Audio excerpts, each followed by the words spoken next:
Je vais vous rasseoir. Merci beaucoup.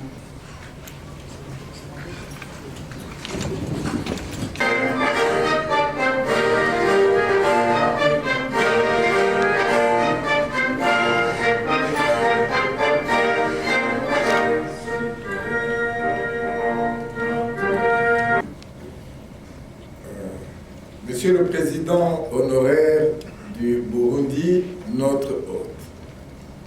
Excellence, Monsieur le ministre de l'Enseignement, j'allais dire enseignement, vous avez compris le lapsus, de la Défense nationale, qui est également personnel scientifique à l'Université de Kinshasa.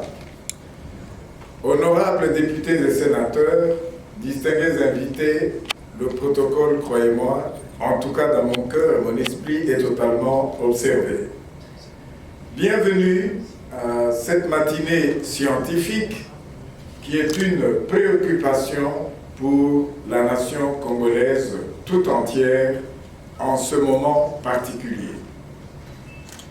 À la suite de l'appel par son Excellence, Monsieur le Président et chef de l'État de la République démocratique du Congo, Félix Antoine Tshisekedi Tshilombo, à la suite de l'invitation déjà de notre tutelle, le ministre de l'Enseignement supérieur et universitaire, M. Moïse Zangi, l'Université de Kinshasa s'est approprié cet appel à la cohésion nationale, cet appel à l'unité, cet appel au plus grand sens du patriotisme pour qu'enfin notre pays recouvre la paix dont, comme tous les autres, il a besoin pour progresser. Nous avons, nous, Université de Kinshasa, organisé le 4 novembre des États généraux, dont tous nous savons qu'ils constituent une sorte de passage au peigne fin, sans complaisance, de ce que nous sommes au moment où nous marquons un stop. Très courageusement, à la suite d'une analyse institutionnelle sans complaisance, on bâtit ensemble des projections. En voulant le faire, tombe l'appel du commandant suprême de l'armée en République démocratique du Congo, invitant toute la jeunesse de ce pays à se mobiliser, à se mettre debout, à s'approprier la question existentielle, la question de paix sans laquelle notre pays ne peut pas retrouver sa paix et son développement. Nous avons répondu présent. D'abord par une déclaration de tous les chefs d'établissement, la conférence des chefs d'établissement de l'enseignement supérieur et universitaire au niveau de la province de Kinshasa. Ensuite, une déclaration du Mont Amba 1. Celle-là, elle a fait suite à nos états généraux, pas plus tard que hier. Quelques têtes pensantes, l'expertise que nous avons dans le domaine politique, dans le domaine économique, dans le domaine sociologique, mais aussi dans le domaine des stratégies militaires, se sont réunis dans la salle mythique de promotion Luc Monseigneur Gillon à l'Unikin hier pour ensemble décrypter cette question de plus de 20 ou 30 ans maintenant d'insécurité dans l'Est de notre pays. Elle a été, elle aussi, cette matinée scientifique, suivie d'une déclaration que nous avons baptisée Mont Amba 2. Tous ces textes vous seront certainement vulgarisés sous peu afin de recueillir davantage encore une adhésion.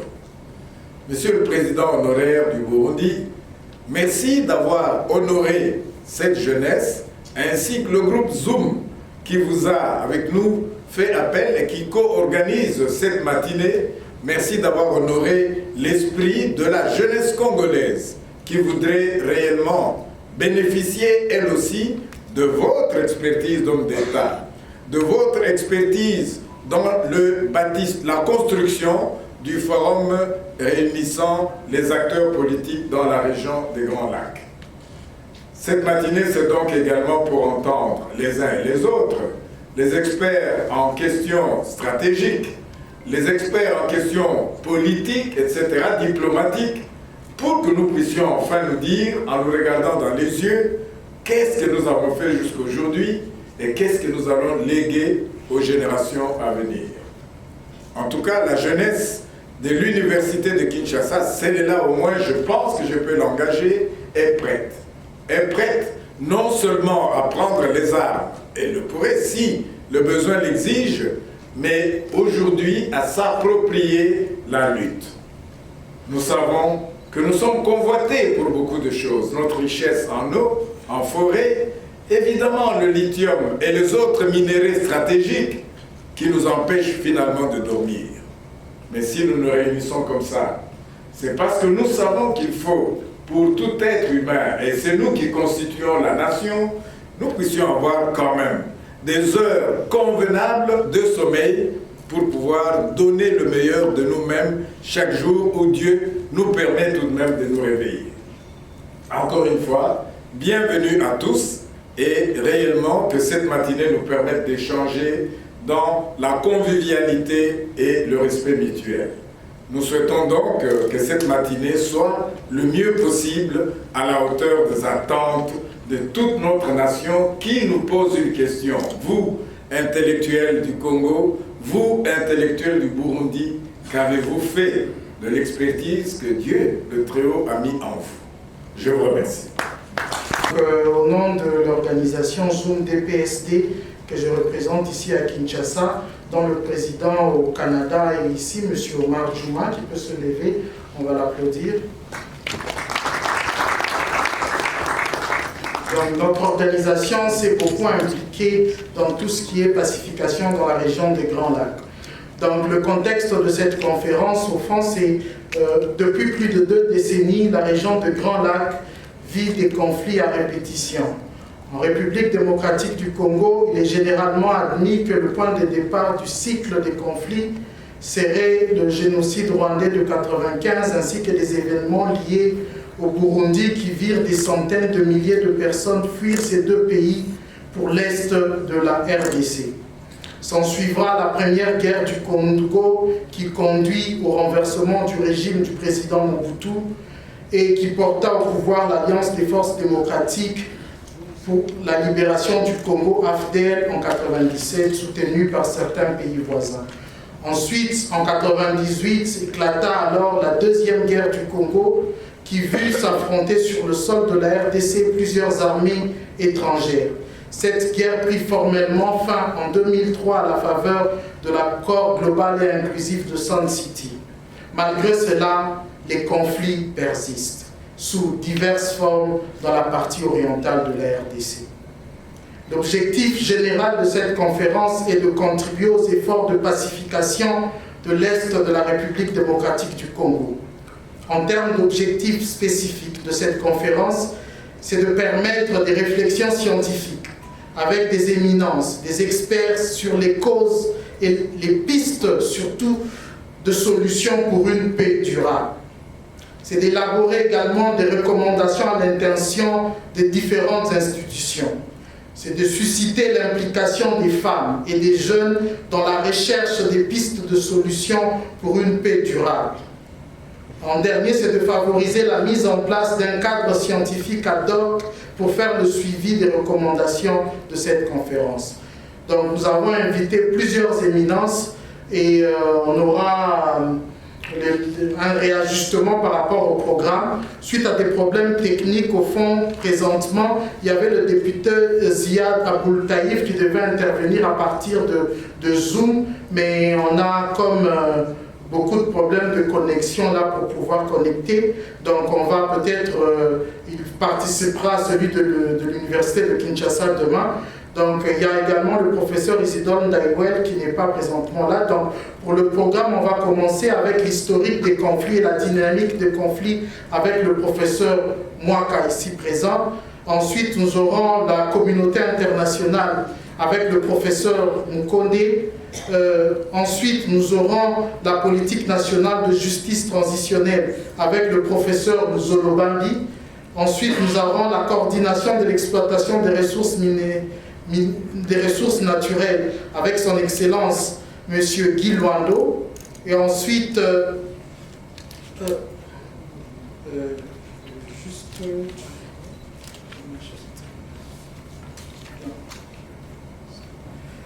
donc, un léger changement, c'est que c'est le professeur Zoloban qui va intervenir. Avant. Non, c'est parfait. Donc, et ensuite, on a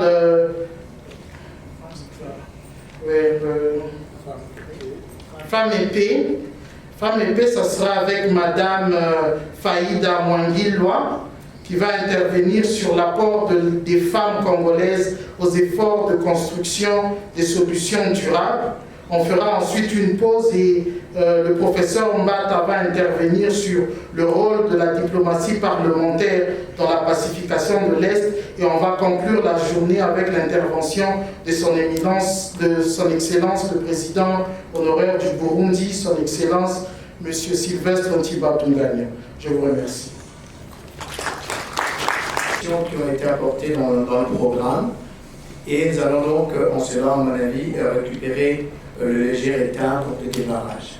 Je remercie à tous les intervenants programmés d'essayer de tenir les 15 minutes et de finir, si possible, en tout cas par des recommandations 2 ou 3 claires qui permettront d'enrichir les actes de cette activité.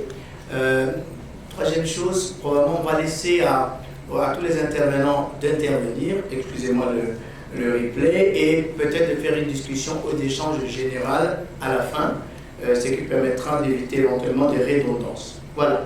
Pour respecter le temps, ne pas prendre trop de retard, je vais donc appeler le professeur Arsène Mwaka, qui devrait donc commencer à lancer le bal. Il est là, Arsène. Voilà. Monsieur le ministre, distingués invités, je voudrais dire merci à l'Université de Kinshasa qui nous donne l'occasion de discuter des problèmes récurrents de notre pays. Généralement, quand on réfléchit sur la région des Grands Lacs, il est tout à fait normal qu'on s'étonne, puisque tout a été dit, tout a été écrit, et le plus souvent on est déçu à l'issue des forums, puisqu'on revient sur les mêmes choses.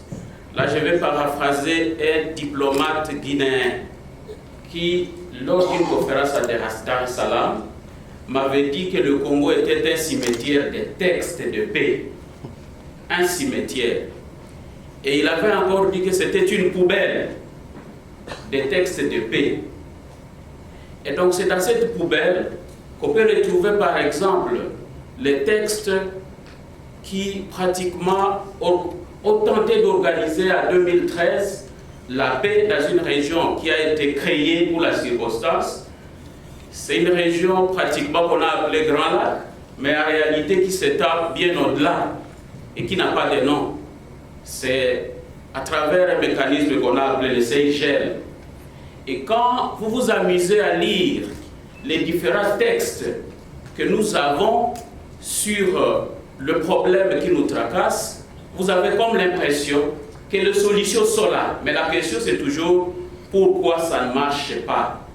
Et c'est en cela que les organisateurs ont voulu que je puisse discuter des dynamiques qui se cachent derrière les conflits pratiquement qui endeuillent la région des Grands Lacs depuis plusieurs années.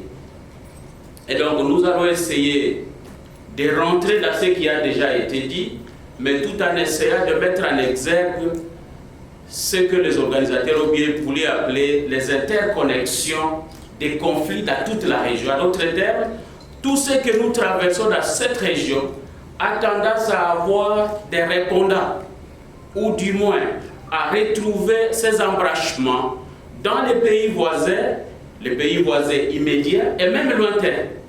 On se retrouve le plus souvent, quand on réfléchit sur la question, tous les analystes deviennent des analystes militaires. Toutes les réflexions sont militaires.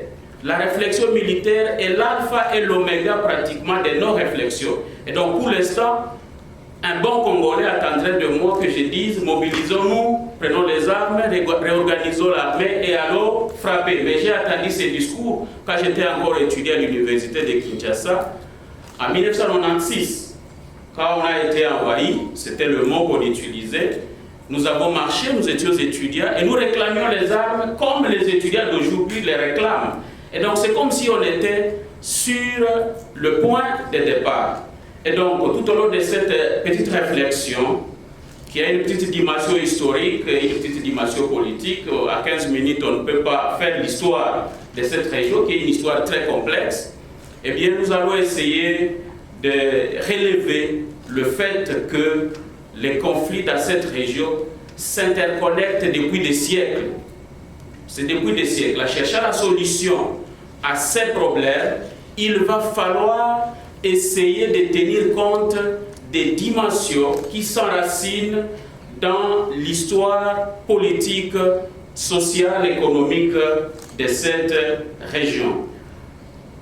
Je vais intervenir à 4 temps. Premièrement, je vais faire quelques remarques préliminaires qui permettent de nous mettre d'accord. La première remarque, c'est que quand on pense les conflits de la région des Grands Lacs, on les pense de manière cloisonnée. C'est chaque pays qui s'estime victime d'un autre. On n'a qu'à suivre à chaque fois le ping-pong qu'il y a entre le Congo et le Rwanda pour se rendre compte. Mais sur le plan de l'analyse politique, je me réfère à un sociologue éminent, Edgar Morin, qui dit qu'il faut penser le social comme une complexité, mais une complexité qui est ouverte.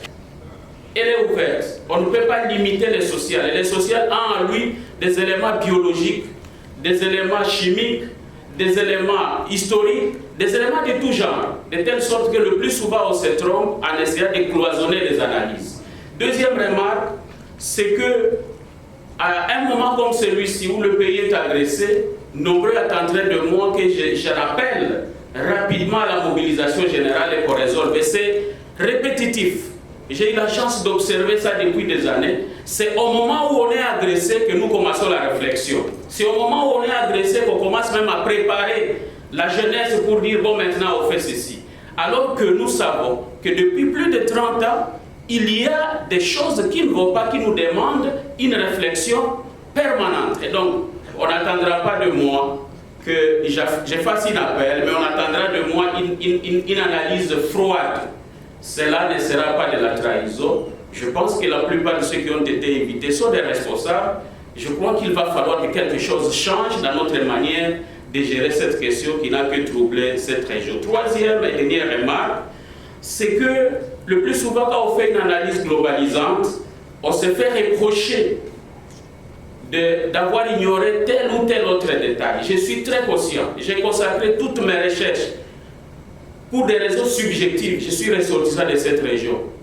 Je suis un enfant de Béni. J'ai consacré ma réflexion sur cette question pendant très longtemps, à telle enseigne que les détails j'en ai, et j'en ai beaucoup. Mais je m'efforcerai de faire une analyse globale consciente qui ne trahit pas pratiquement ce qui est essentiel pour nous, pour le moment. Mais je ferai un effort pour que les responsables qui sont ici puissent peut-être trouver l'une ou l'autre chose qui puisse permettre de changer d'approche à cette question. Deuxième petit point, c'est d'affirmer que les interconnexions autour des conflits de la région des Grands Lacs sont séculaires. Ces interconnexions sont séculaires. Les conflits dans cette région sont très vieilles. C'est depuis très longtemps que telle formation politique précoloniale influence la marche d'une autre. Et pendant des siècles, que ce soit le Rwanda, que ce soit le Burundi, que ce soit l'Ouganda, puisque j'intègre dans ce que j'appelle Grand Lac l'Ouganda aussi, qui est un acteur des conflits, que ce soit la RDC, la plupart des conflits qui se situent dans l'ère frontalière qui réunit ces pays-là, la plupart des conflits trouvent leur répondant soit à l'extérieur ou sont la résultante des anticipations de voisins. Il suffit que quelque chose commence à l'est du pays, tout le monde est sur ses gardes dans le pays voisin et anticipe, et généralement les milices naissent dans le vide puisqu'on a semblé voir chez l'autre qu'il y a telle ou telle autre chose. Et cela depuis des années. Ce qui fait qu'à titre illustratif, par exemple, j'étais dans mes recherches une fois en Ouganda, j'ai rencontré une jolie dame qui m'avait servi comme interprète. Et quand je voulais savoir, tu viens d'où? Elle disait, je suis Munyangole. C'est à l'ouest de l'Ouganda. Mais elle dit, en réalité, je ne suis pas Munyangole. Elle dit, je suis Muhororo. Et elle me dit, les Bahororo, c'est un sous-groupe parmi les Banyangole qui cohabitent avec les Basongora. Mais en réalité, nous, on est partis du Rwanda il y a très longtemps, vers le 16e, 17e siècle, puisqu'il y avait putsch au niveau d'un petit royaume là-bas, et nous étions chassés. On était chassés et on s'est réfugiés dans le pays Basongora, à l'ouest de l'Ouganda. Et finalement, elle me dira, nous avons notre langue, nous avons notre culture, nous sommes parmi les autres, mais nous nous sentons autre chose que les autres, tout en nous réclamant et en nous reconnaissant aussi Banyangole. Cette illustration montre qu'avant la colonisation, il y a eu des va-et-vient, on peut les retrouver dans tous les pays de la région pour voir qu'il y a eu des mouvements de population que nous connaissons aujourd'hui. Après un putsch au Rwanda, il y en a eu qui sont revenus. Après la guerre de 1994, il y en a qui ont traversé. Ces mouvements-là datent d'il y a longtemps. On ne le dira pas assez même pour les Banyamulenge. C'est la même chose. Outre la recherche des pâturages, on note que les stabilités politiques voisines influent sur l'un ou l'autre pays. Vous n'avez qu'à vous rendre en Ouganda aujourd'hui pour compter le nombre de réfugiés qui viennent de l'Ituri, qui viennent du Nord Kivu, qui viennent du Sud Kivu. Vous n'allez qu'à aller au Kenya pour compter le nombre de réfugiés, ainsi de suite. Un grand mouvement qui a commencé depuis l'époque précoloniale dans les formations politiques anciennes. Et l'histoire élogieuse du Bushi raconte comment le roi Kigeli, 4 rois Bugiri, avait trouvé la mort dans une opération militaire. Il a perdu sa vie dans les Bushi puisqu'il était à la conquête. Ça signifie des histoires de conquête, des histoires de vouloir élargir les espaces, datent d'il y a longtemps. Et par conséquent, le voisin est regardé avec un œil assez méfiant. Ce qui fait que même dans notre éducation depuis la jeunesse, eh bien, on vous éduque, on vous dit attention aux voisins. Attention, et on rentre pratiquement dans l'Antiquité où ennemi et étranger semblent signifier la même chose. C'est même déjà dans l'Antiquité européenne. C'est dire que nous sommes sur une question qui n'est pas aussi facile. Et si j'ai évoqué les bons textes de la CIRGL, qui pratiquement essaie un peu de nous proposer des solutions sur tous les aspects des conflits que nous vivons dans la sous-région des Grands Lacs, eh bien, vous pourrez vous rendre compte assez rapidement qu'il y a quelque chose qui a toujours été oublié, c'est de dire, on considère que tel pays attaque tel autre, ça suffit, mais on oublie ce qui est sous-jacent. Ce qui est sous-jacent, c'est que l'imaginaire est surchargé. Il y a des choses qui se construisent quand on regarde l'autre, quand on regarde le pays voisin. Il y a des choses. Les regards sont différents l'un envers l'autre. Ce qui fait que même les alliances entre les différents politiques, quand on trouve que tel pays a quand même attaqué, mais on est moins véhément à son encontre qu'à l'endroit d'un autre, eh bien, cela est couvert par des éléments que nous allons relever dans la troisième partie de notre exposé, qui concerne les racines coloniales et post-coloniales conflictogènes qu'on observe dans cette région. En fait, la dynamique conflictuelle de toute cette région, quand on observe les conflits internes à chaque région, on constate que quelque chose a joué, c'est une colonisation différente d'un pays à un autre. Quand on essaie un peu d'observer la manière dont les pays qui étaient colonisés par les Britanniques l'ont été, et la manière dont le Congo, le Rwanda, le Burundi l'ont été, on se rend compte que généralement, quand vous compulsez les archives, j'en ai eu l'occasion au Musée royal d'Afrique centrale à Tervuren, au ministère des Affaires étrangères belge, quand vous lisez les archives, vous verrez, c'est des populations qui passent régulièrement d'un coin vers un autre selon que la colonisation est rude de l'autre côté ou tendre de l'autre côté. Et donc, on se retrouve dans des mouvements de populations qui ne se sont pas arrêtés avec la fixation des frontières, mais qui à un certain moment ont eu encore à s'aggraver, où pratiquement les populations volontairement, individuellement bougent d'un espace vers un autre et transportent les conflits. On se rappelle que lors de la guerre du RCD, dans la région de Beni, il y a eu un peuple qui est venu de l'Ouganda sous la conduite du général James Kazini, qui se réclamait être autochtone de la vallée de la Semuliki. Et ils sont venus avec vaches, femmes et enfants pour s'installer à plein parc de Virunga, puisque en 1935, alors que la colonisation belge était en train de structurer ce qu'est aujourd'hui le parc national de Virunga, avait demandé à cette population de remonter vers les montagnes, et cette population s'était révoltée, avait préféré traverser la frontière. Et là se pose un problème de droit international, puisque les faits historiques prouvent que ces gens avaient une chefferie dans cette région, mais à un moment avant l'indépendance, ils ont bougé. Et puis ils réclament pour dire non, nous voulons récupérer notre pâturage maintenant que le Congo est occupé par l'Ouganda, nous on est Congolais. Et puis avec tout ce qu'il y a comme milices et contradictions, ils sont encore répartis, il n'est pas exclu qu'ils reviennent. Un des problèmes c'est celui-là, c'est que le Congo a de multiples problèmes. Et ce n'est pas seulement le Congo, que ce soit le Rwanda, le Burundi, l'Ouganda, ces pays ont des problèmes qui ne sont pas toujours résolus, qui s'accumulent. Et c'est sur ces problèmes accumulés, non résolus, que vient se poser pratiquement la structure des guerres armées, des conflits armés d'aujourd'hui qui pratiquement charrient avec tout ce qu'il y a comme conflit. Vous vous rendrez compte qu'aujourd'hui, le M23 nous dit « vous aviez signé ».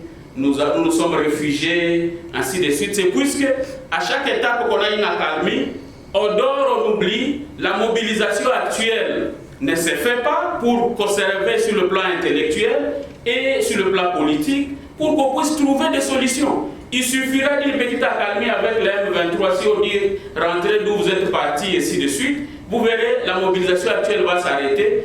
On va laisser les choses en l'état et ça nous rattrapera encore quelques années après. C'est dire que les dynamiques des conflits, du moins parce que je regarde beaucoup le Congo, je ne regarde pas d'autres pays, puisque c'est du Congo que nous parlons, eh bien les dynamiques sont mues aussi par des problèmes de gouvernance. Il est vrai, mais bien au-delà même de la gouvernance, quelle que soit la bonne volonté, parce que je crois que tout le monde voit que le président de la République l'a même dit une fois à l'Est pour dire qu'il est prêt à mourir pour la paix de cette région. Mais la solution est au-delà de la volonté politique. Elle se retrouve dans l'intelligence qui convient de développer pour décortiquer problème après problème. Et c'est là que j'ai dit l'analyse globale est dangereuse. Parce qu'il y a la région des Grands Lacs, mais il y a les régions des Grands Lacs pour dire il y a les pays, et à l'intérieur du pays, il y a beaucoup d'Est. Quand on dit l'Est du pays, généralement, de manière incorrecte, on pense qu'il y a un seul problème, ils cherchent nos richesses, ils cherchent ceci, on résume les choses et on ne veut pas des analyses de type académique qui décortiquent problème après problème. C'est dans cette paresse intellectuelle que se trouve le mal.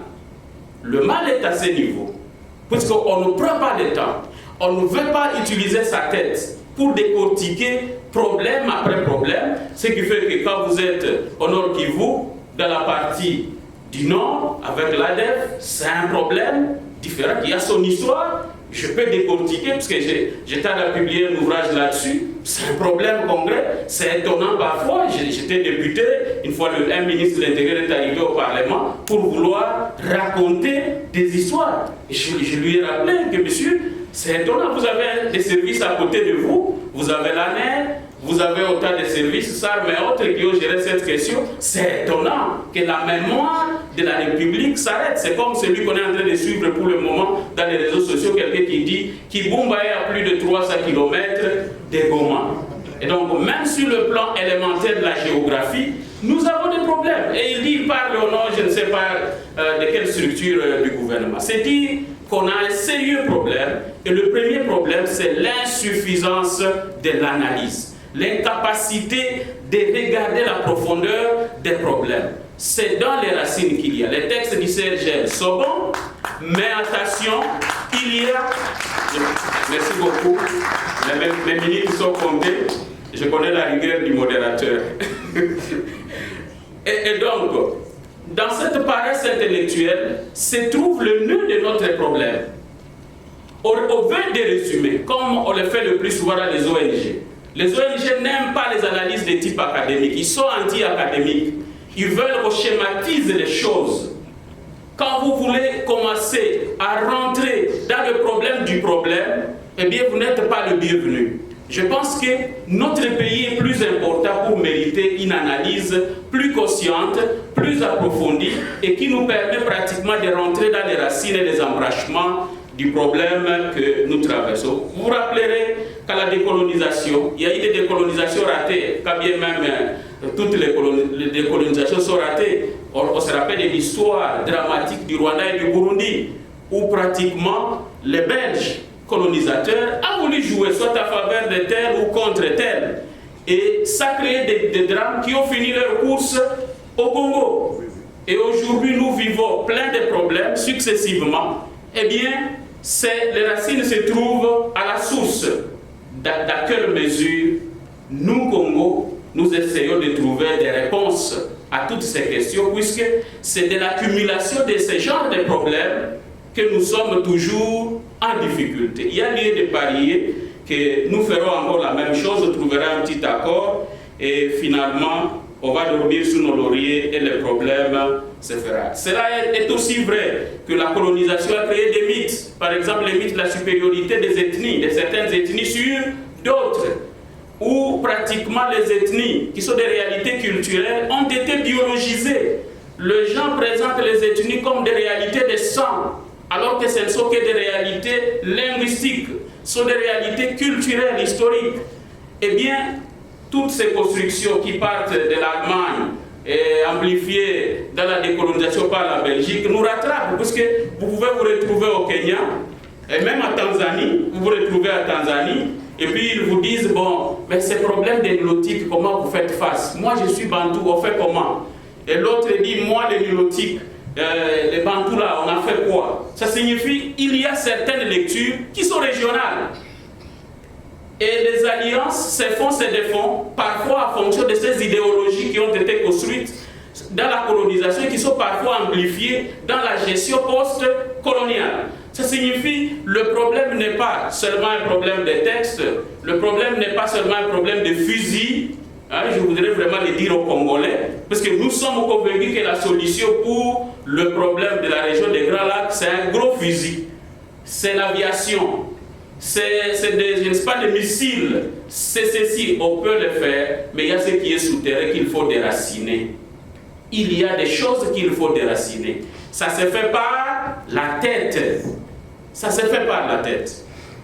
Dernière partie de notre exposé, c'est les hommes forts à quête d'un nouvel ordre permanent.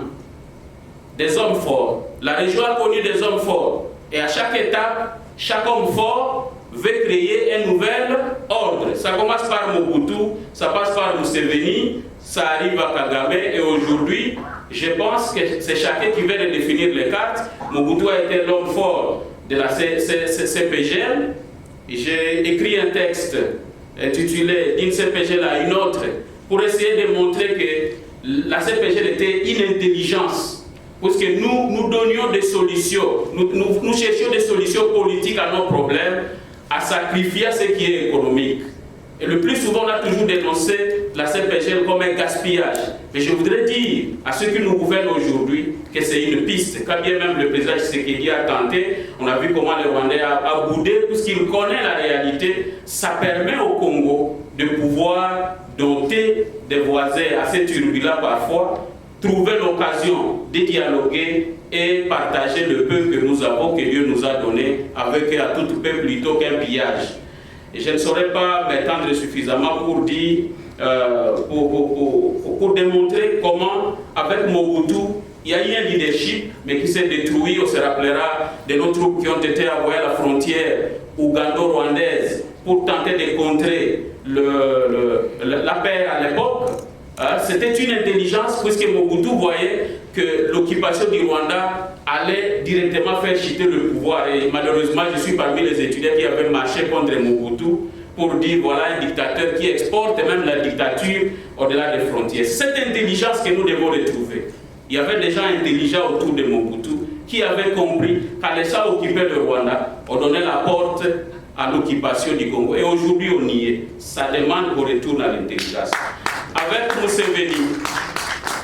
Museveni, pour rappeler que ce soit avec le Congo, que ce soit avec le Rwanda, il y a des problèmes. Je pouvais dire un mot sur l'ADF, peut-être que j'y reviendrai, mais retenez que l'ADF est né du ping-pong vraiment militaire entre le Congo et l'Ouganda. C'est un ping-pong qui a mis à place le National Army for the Liberation of Uganda, NALU, qui est pratiquement l'ancêtre de l'ADF actuel, et que l'ADF actuel, malheureusement, est né à Bunia sur notre territoire en septembre 1995. Dans le ping-pong, tu m'attaques, je t'oppose aussi une rébellion, et parfois on n'arrive pas à gérer une rébellion du voisin, ça se retourne contre vous-même. Dernier élément, c'est Kagame, que l'on connaît, qui a occupé et qui pourchasse ce qu'il appelle le FDLR, qui nous les fait transporter, parce que parfois nous avons commis des erreurs, de nous allier à eux, dans nos incapacités de nous défendre, et parfois dans le bricolage des défenses que nous faisons chaque fois qu'on est déjà attrapé au cou, et nous essayons de saisir n'importe quoi, et parfois même un serpent, pour tenter de nous sauver de l'eau. Et donc, tous ces bricolages sont à la base pratiquement de ce qui nous tue. Monsieur le modérateur, deux propositions pour conclure. Je voudrais dire que ce qui s'impose à nous, c'est le développement d'une politique de puissance. Cette politique de puissance doit venir d'abord de l'intelligence. D'abord de l'intelligence. Les services de renseignement sont appelés services d'intelligence, capables d'analyser froidement et d'anticiper. Il nous faut des intelligences, et le recteur de l'université de Kinshasa venait de le dire, les expertises ne manquent pas. C'est étonnant qu'on tombe et on retombe dans des erreurs, plusieurs fois et les mêmes erreurs. L'ennemi nous attaque, nous réagissons de la même manière pendant 30 ans, sans que nous puissions essayer de changer ce que nous faisons. Il est temps qu'une réflexion réelle se fasse, que les intellectuels soient mis à contribution pour aider le pays à faire face à ce qu'il y a, non pas dans l'urgence actuelle, mais dans la longue durée. Et à cela, je propose, et c'est du Congrès, un centre de recherche d'intelligence dans une université grande comme l'université de Kinshasa, qui ne manque pas d'intelligence pour aider le gouvernement. Ma deuxième proposition, c'est de dire, tout cela ne peut pas marcher naturellement si nous n'avons pas la capacité de gouverner, la gouvernance sécuritaire de notre pays, qui impose que nous puissions avoir une armée capable de dissuader. Et elle n'est pas seulement une armée des bras, mais c'est d'abord une armée des têtes, puisque actuellement les guerres sont d'abord des guerres technologiques, des guerres psychologiques, des guerres d'intelligence. Je vous remercie. Le modérateur nous a accordé la parole. Je tiens d'abord à féliciter et remercier les organisateurs de cette matinée politique Et alors, je vais me lancer dans le progrès scientifique plutôt, parce que vous avez terminé avec les politiques qui m'ont influencé. Alors, Excellence, Monsieur le Président Morel, Excellence, Monsieur le Ministre de la Défense, Monsieur le Recteur, distingués invités à vos grandes qualités et titres, Mesdames et Messieurs, permettez-moi de faire quand même la lecture de mon exposé, et je suis très heureux d'avoir que mon prédécesseur a essayé un peu de toucher certains points sur lesquels je vais essayer de revenir. Ainsi, je commencerai par une petite introduction et enfin je vais aboutir pour le deuxième point sur le discours de la communauté internationale, en troisième point les prétentions de certains États africains sur les conflits précités. Quatrièmement, je vais parler de la position congolaise, toujours sur le conflit précité. Cinquièmement, nous allons parler des possibles pistes de solutions à ces conflits et nous allons terminer par une petite conclusion.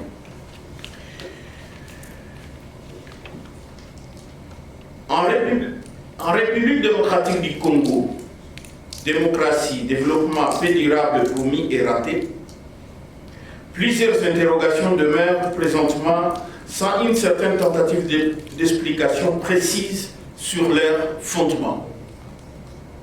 Cependant, notre réflexion se limitera sur certains éléments utiles à la compréhension de celles portant sur la forme et la nature de l'État et de ses instruments institutionnels. État, propriété privée, taillée sur mesure pour certaines personnes et des investisseurs étrangers, c'est-à-dire État rentier, ou État institution publique d'intérêt général pour les Congolais, État développeur, et les conflits armés requérants qui y sont élus domicile depuis 1996. Ainsi, notre réflexion s'articulera sur 5 points, à savoir les discours de la communauté internationale sur les conflits précités, les prétentions de certains pays africains dans les conflits précités, les pistes de solutions aux conflits armés requérants dans la même région, ainsi par une petite conclusion pour clore notre contribution. Les discours de la communauté internationale. De prime abord, citons les propos interpellatifs suivants. Cela pose la question de la République démocratique du Congo, pays à la superficie immense et à l'organisation étrange des richesses frontalières, disait Nicolas Sarkozy, ancien président français.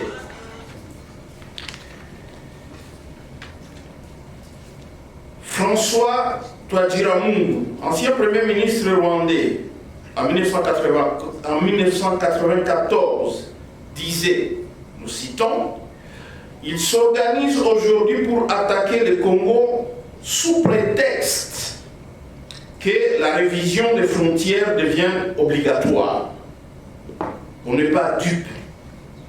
Il y a des bandits sur le plan international qui soutiennent Kagame pour que le Congo soit exploité dans tout son cœur et dans tout son corps.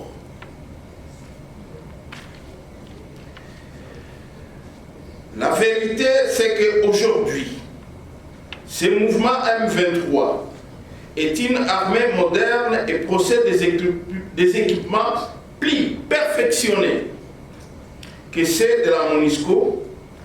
Nous ajoutons la MONUSCO avec un budget annuel de 1 milliard de dollars américains depuis plus de 20 ans. Ces équipements viennent de quelque part, déclaré à son tour Antonio Guterres, secrétaire général des Nations Unies.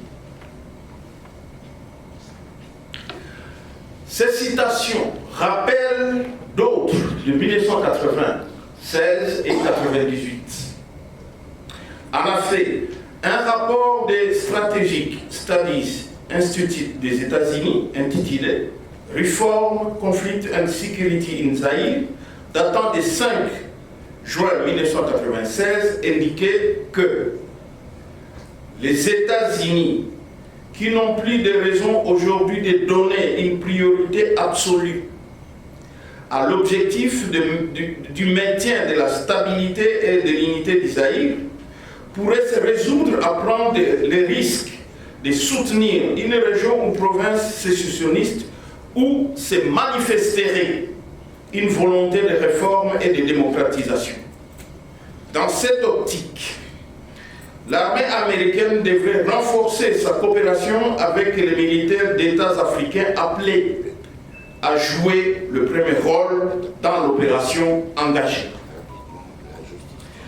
L'ambassadeur américain de cette époque déclara devant la presse nationale internationale, nous citons, « La RDC n'est plus viable dans son état actuel. » Claude Willam révéla en 1981 un groupe de peuples d'origine rwandaise au Zaïre avait adressé des lettres au secrétaire général des Nations Unies et au secrétaire de l'Organisation de l'Unité africaine, leur demanda l'autorisation de créer un État séparé et indépendant et sa reconnaissance comme République des volcans.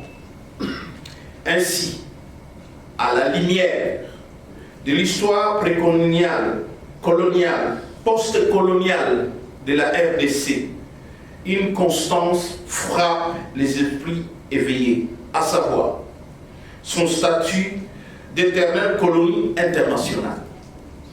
En effet, de tout temps, de gros intérêts financiers internationaux, étatiques comme... Messieurs le secrétaire général, modérateur, chers professeurs, chers collègues,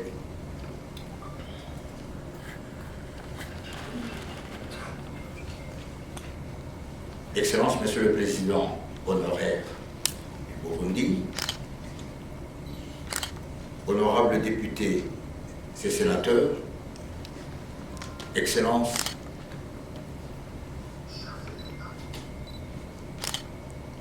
Monsieur le ministre de la Défense, Monsieur le recteur de l'Université de Kinshasa, Messieurs le Président de l'organisation Maître de séance, Mesdames et Messieurs distingués invités, en vos titres et qualités respectés, il m'a été demandé de parler de la justice transitionnelle au Congo. Je fais mienne toutes les préoccupations de mes collègues prédécesseurs pour lesquels la considération croisée m'amène à partir d'une évocation d'un grand sociologue qui a été cité par mon collègue le premier intervenant, Edgar Morin, spécialiste, un grand sociologue, spécialiste des révolutions, de la dynamique des révolutions et des conflits aussi. Puisqu'il a déconseillé le cloisonnement de l'analyse, notre premier intervenant a rappelé que le décloisonnement par rapport à l'interconnexion des causes du conflit ou des conflits armés dans la région de Grand Lac nous amène à centrer notre analyse sur les volets nationaux en prenant de manière cloisonnée un, deux ou trois pays concernés par la justice transitionnelle et enfin revenir sur la République démocratique du Congo pour faire l'état de la question et proposer rapidement les solutions. Région de Grand Lac. Mieux, c'est quoi la justice transitionnelle? Brièvement, la justice est un attribut de souveraineté de chaque État. Il n'y a pas d'État sans justice. La justice intervient même au cœur de la fondation de l'État. Il y a plusieurs théories qui expliquent la naissance de l'État, mais parmi lesquelles il y en a une ou deux Hobbes et Locke, qui partent de la considération qu'un groupe a été appelé à renoncer à son droit de se faire justice, de pratiquer la vengeance au profit du Léviathan. Vous renoncez à vos droits de vous faire justice. Moi, l'État, je vais vous offrir l'ordre, la tranquillité et surtout la justice. Donc, parmi les premières règles de l'État, c'est nul ne peut se faire justice. La justice, donc, intervient dans la formation, dans la création même de l'État. Mais qu'est-ce que c'est la justice transitionnelle? À l'occasion d'un conflit armé ou de plusieurs conflits armés, le sentiment de vouloir vivre en commun devient difficile suite aux dégâts créés par les conflits armés, les tueries, les pillages, font que finalement un groupe qui a été déchiré par un conflit armé, un groupe appelé État, population, pour revivre ensemble, généralement recourt à une justice particulière, une période particulière qu'on appelle la justice transitionnelle, caractérisée par 4 étapes. Lorsque le groupe s'est tiraillé, s'est divisé, le premier pilier auquel le groupe recourt pour avancer, c'est la vérité. Se dire la vérité, comprendre qu'est-ce qui s'est passé. Pourquoi les uns ont tué les autres. Et dans la vérité, se pardonner, s'y lécher. Le deuxième pilier, c'est la justice. Justice dans le sens des poursuites. Ce sont les poursuites judiciaires. C'est-à-dire organiser les poursuites judiciaires contre les auteurs des crimes les plus graves, lesquels crimes ont été commis à l'occasion du conflit armé. Sinon, c'est difficile que les gens acceptent la réconciliation. Les poursuites judiciaires.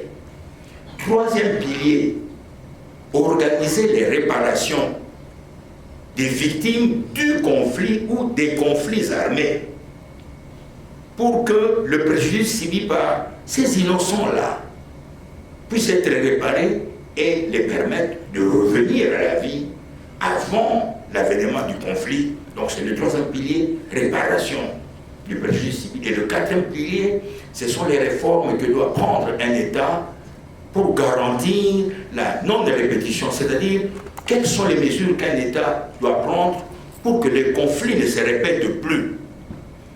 Donc la justice transitionnelle est cette forme de justice particulière, une justice qui vise au bout du compte la réconciliation après le déchirement dû à un conflit armé.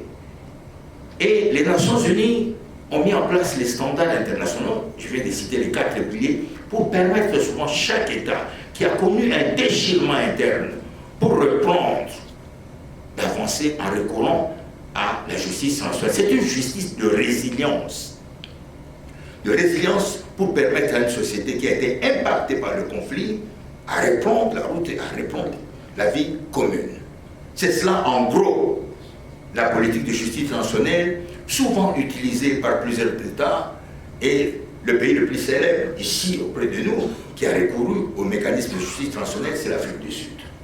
Alors, vous voyez, j'ai cité 4 piliers. Mais il est possible qu'un État ne choisisse qu'un seul pilier pour sortir de son conflit. Il y a des États qui n'ont utilisé que des commissions de vérité et réconciliation, qui ont refusé les poursuites judiciaires. Il y a des États, entre guillemets, qui ont organisé les réparations et qui ont refusé les autres piliers. Donc chaque État choisit, et lorsque un État choisit un seul pilier, on dit que cet État a appliqué une justice transitionnelle sélective.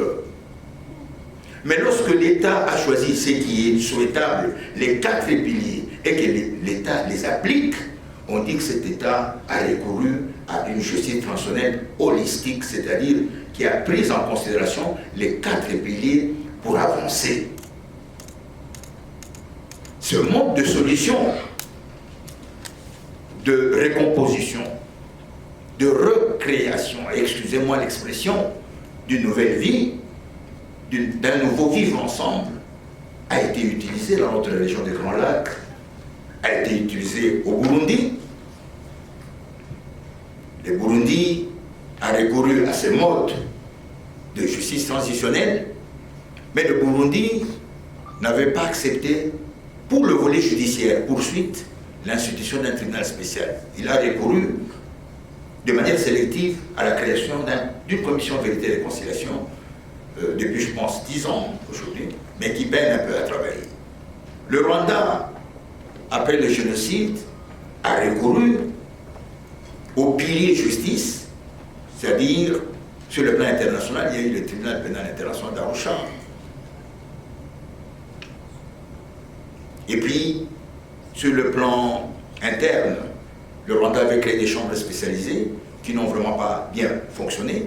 C'est pourquoi le Rwanda a dit créer les gachacha pour essayer d'organiser les poursuites pour les petits, mais c'était nombreux criminels de guerre qui sont intervenus à l'occasion du génocide pour essayer de contenir la crise due au conflit armé et reconstruire une nouvelle vie.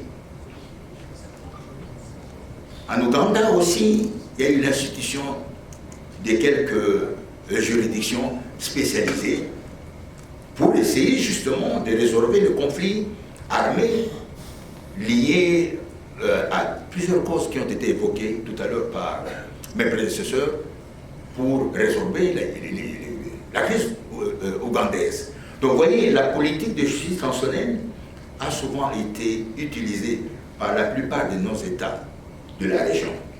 Cependant, est-ce que cela a marché? Revenons dans le cas de la RDC, qui finalement est le laboratoire du crime international, le laboratoire du conflit armé. Pourquoi? Parce que le contexte, il est bref. De 1993 en 2003, le rapport Mapping a publié 617 incidents. 617 incidents, mais bilan macabre, de comptabilité macabre, c'était quoi? 6 millions de morts. Nous sommes aujourd'hui une armée sans réserve. Une fois que vous êtes retraité, c'est fini, on vous oublie, c'est effacé. C'est pas normal. Il n'y a pas un pays au monde où on oublie un général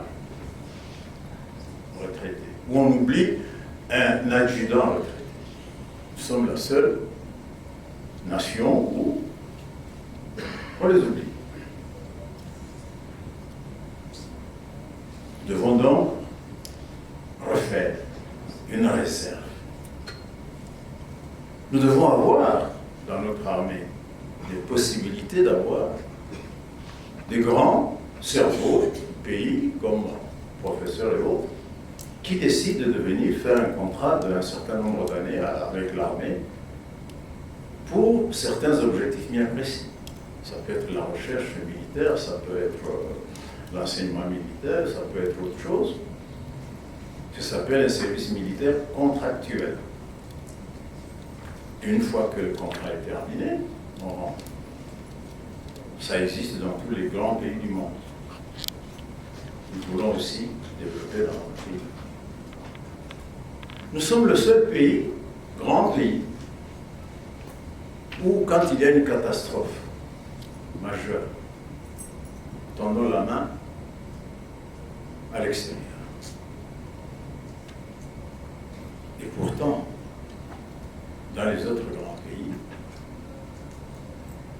les armées développent des brigades, des divisions même. L'armée chinoise a 3 divisions affectées rien qu'aux catastrophes.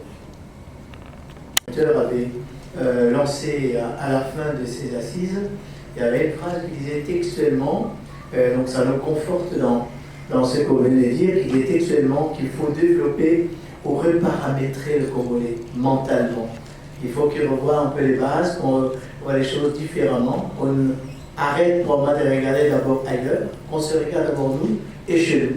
Et ce que nous sommes capables de faire, c'est ce développement de fierté d'appartenance au pays, de développer des choses en interne, contribuera sans doute à ce respect mutuel que nous demandons par rapport à nous-mêmes et par rapport à nous et nos voisins, qui eux aussi, sans doute, aspirent à la paix.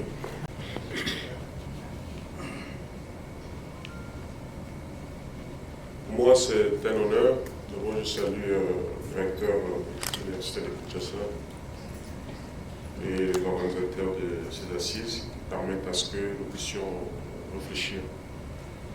J'ai beaucoup aimé ce que mon collègue, le ministre de la Défense, a dit qu'enfin, la colline inspirée est descendue.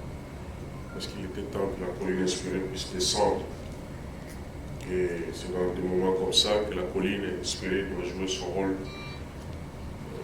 du berceau de la science pour guider les gouvernants dans les décisions qui doivent être prises pour sauver la nation. Donc, important de souligner que mon intervention se veut être une modeste contribution au travail des titans qu'abattent inlassablement tous les acteurs politiques, sociaux, pour la pacification de la région des Grands Lacs, région en proie à l'instabilité et aux pires souffrances humanitaires depuis très longtemps. Évidemment, prendre la parole dans un tel forum, après tant d'interventions brillantes, dont celle de son Excellence Modeste Ntibantouga Gagna, ancien président de la République sœur du Burundi, est pour moi l'occasion de saluer les efforts considérables déployés par la jeunesse qui prend conscience de son rôle moteur dans la définition des pistes de solutions aux problèmes qui minent notre sous-région, qui est la sous-région des Grands Lacs. Voilà pourquoi je tiens à saluer ici l'engagement du gouvernement de la République. Vous avez suivi les propos de mon collègue, ministre de la Défense, vous avez senti cette détermination du gouvernement de la République, lequel gouvernement est dirigé par son Excellence Jean-Michel Samalukonde Kenge, Premier ministre chef du gouvernement, sous la houlette de son Excellence Monsieur le Président de la République, chef de l'État, Félix Antoine Tshisekedi Tshilombo, qui ne cesse de travailler nuit et jour pour le rétablissement de la paix et de la sécurité et la mise hors d'état de nuire de tous les groupes négatifs, quels que soient leurs parrains, qui sèment mort et désolation dans nos villes, territoires et villages. Le thème qui m'a été demandé de développer brièvement devant vous se rapporte à la coordination de l'exploitation des ressources naturelles comme piste de solution pour une paix durable face à la problématique de l'interconnexion des conflits dans la région des Grands Lacs. Mais qu'entendre par gestion concertée? D'entrée de jeu, on doit souligner que dans nos terroirs des Grands Lacs, la croissance démographique a entraîné une saturation des espaces. Les territoires et les ressources qui relevaient la souveraineté d'une communauté locale ne sont plus respectés par les autres acteurs. On assiste à une compétition accrue pour l'accès et l'utilisation des ressources entre plusieurs groupes, provoquant ainsi leur dégradation.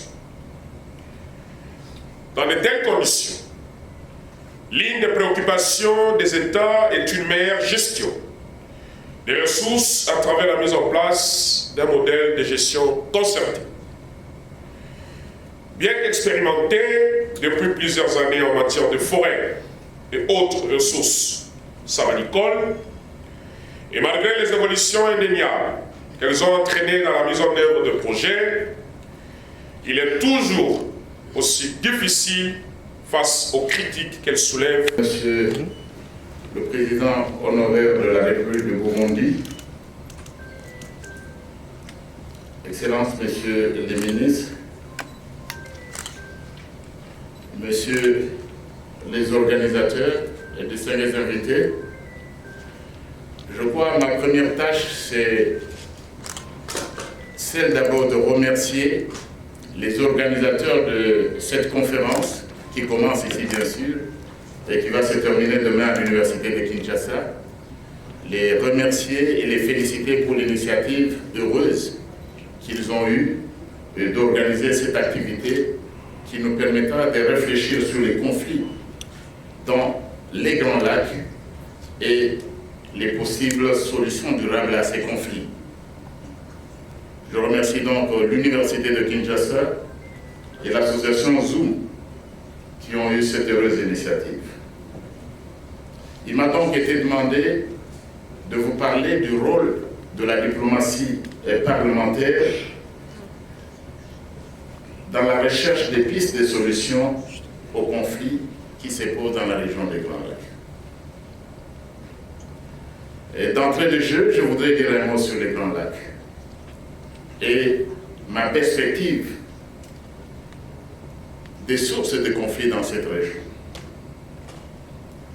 Les Grands Lacs sont discutés très largement dans la littérature politique.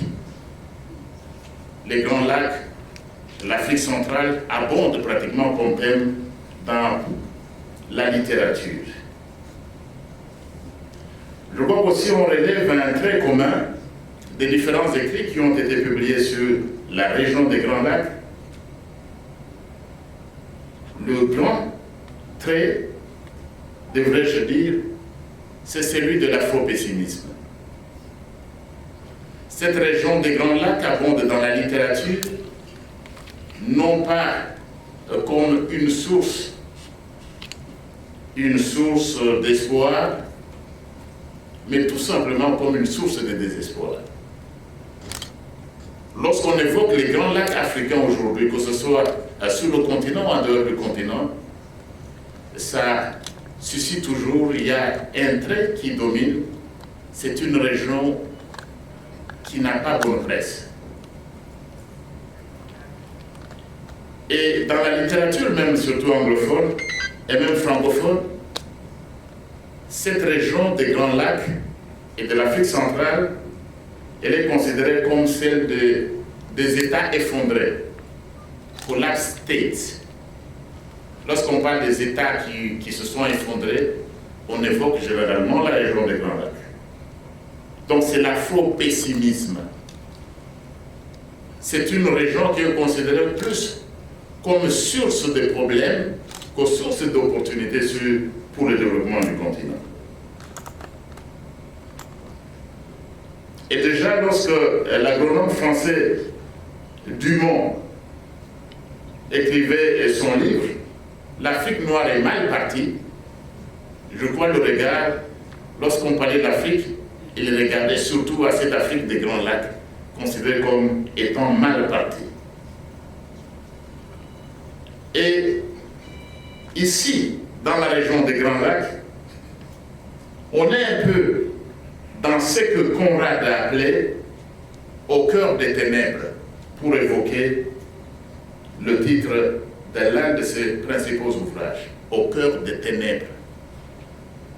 C'est un peu ça, c'est comme ça qu'on voit la région des Grands Lacs. Donc nous serions, vous et moi, nous serions ici, dans la région des Grands Lacs, au cœur des ténèbres.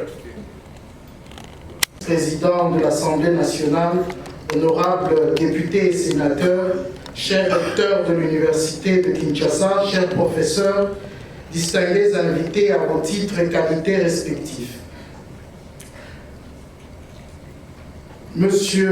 Son Excellence, Monsieur le Président, m'a remis hier soir son curriculum vitae, c'est 8 pages. C'est une expérience, à mon humble avis, extraordinaire dans cette région. Je veux essayer de résumer.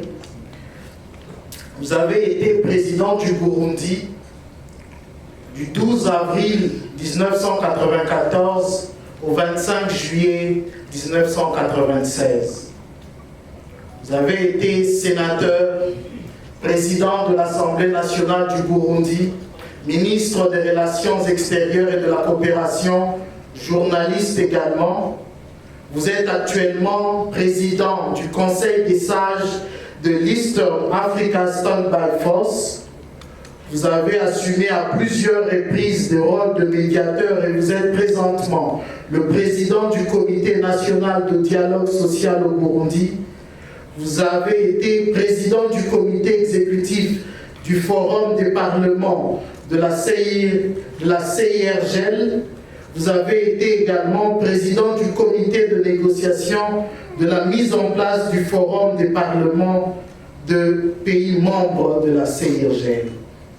Monsieur le Président, je pense que je m'arrête là et Monsieur le Secrétaire général à la recherche, je vous retourne la parole. Merci. Merci beaucoup. Excellences, Monsieur les ministres, honorables députés et sénateurs, Monsieur le recteur de l'Université de Kinshasa, oui,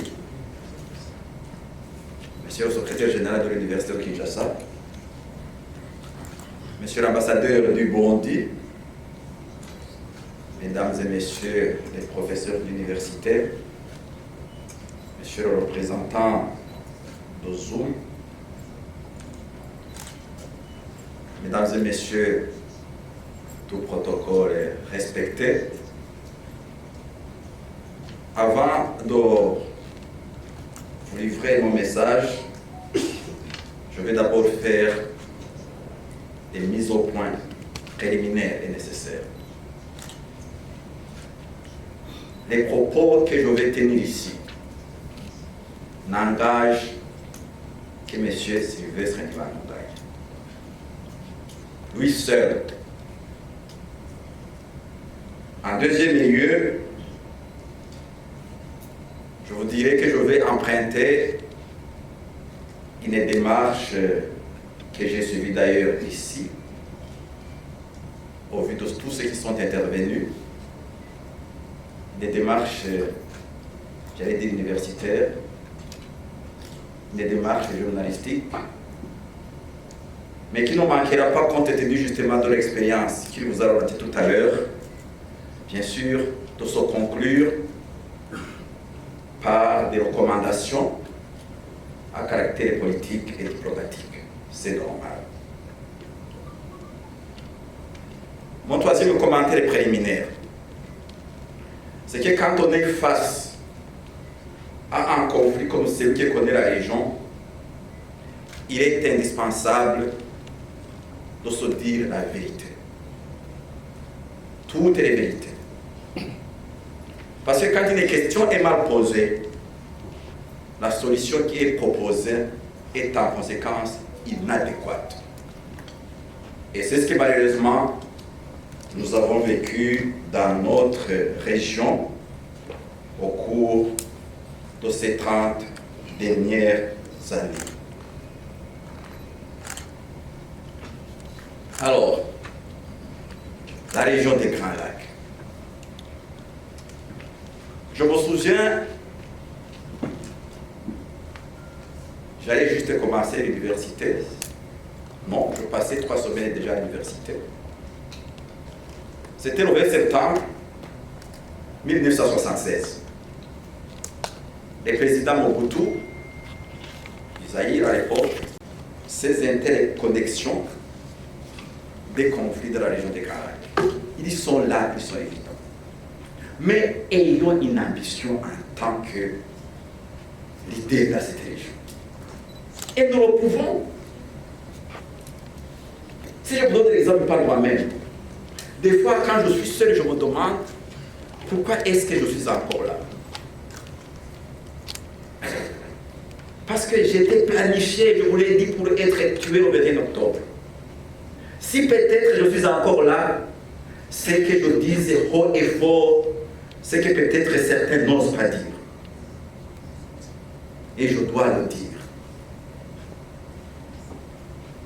Cette région doit se préparer à être la région qui fera de l'Afrique ce qu'elle doit être au cours de ce 21e siècle et surtout au 22e siècle. le XXe siècle. Dans les années 1980, nous lisions un livre. Quand la Chine se réveillera, le monde tremblera. Et je termine par là. Quand la RDC se réveillera, l'Afrique centrale va se stabiliser. Merci, monsieur.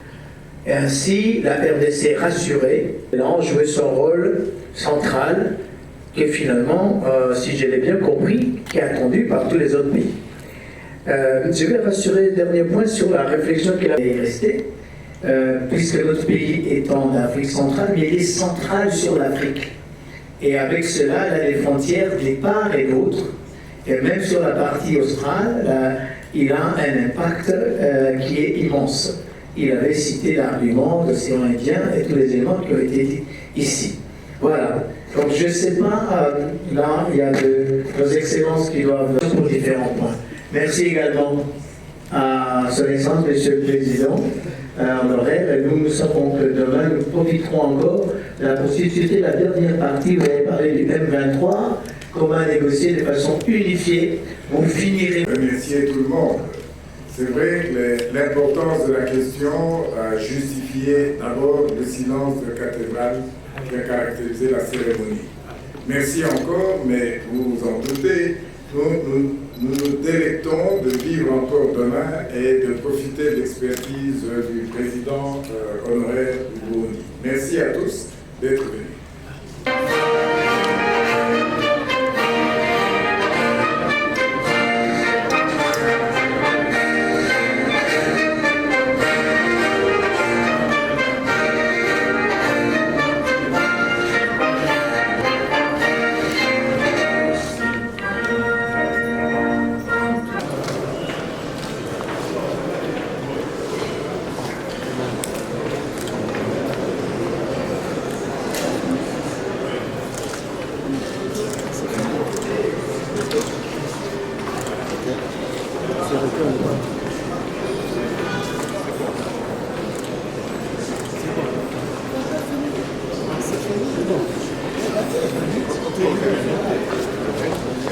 Général à la recherche de l'Université de Kinshasa.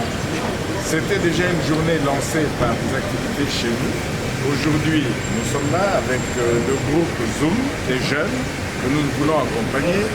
Demain, dans la matinée, à l'Université de Kinshasa, la même activité pourra se poursuivre. Merci beaucoup. Ça a été dit tout à l'heure, le chef de l'État a fait cet appel à la mobilisation générale et vous savez que par la suite il a été évoqué cette notion de formation, préparation à formation militaire. Et donc il y a un patriotisme qu'il faut clamer haut et fort et ceci passe par des sessions, des activités scientifiques où nous partageons, nous réfléchissons sur la situation sécuritaire actuellement dans notre pays et en particulier dans la partie Grand Est. Quels sont les éléments qui doivent contribuer à prendre les bonnes options et aider nos dirigeants à prendre de bonnes orientations. Hier, c'était à l'université. Aujourd'hui, nous sommes à l'hôtel du Fleuve où vous avez vu d'autres experts qui se sont exprimés. Et la particularité aujourd'hui, c'est que nous avions un présentateur hôte, son Excellence, Monsieur le Président honoraire de la République de Burundi, qui a de l'expertise, qui a vécu certains événements qui ont un parallélisme avec ce qui s'est passé chez nous. Donc c'était important de discuter scientifiquement et de faire quelques propositions qui ont été enrichissantes et dont d'ailleurs très souvent qui se croisent avec les résolutions évoquées hier. Voilà. Il faut que les scientifiques, les intellectuels se mettent assis autour d'une table, qui discutent des schémas et il a été retenu ici que maintenant il faut que nous disions la vérité. Il faut que nous soyons francs.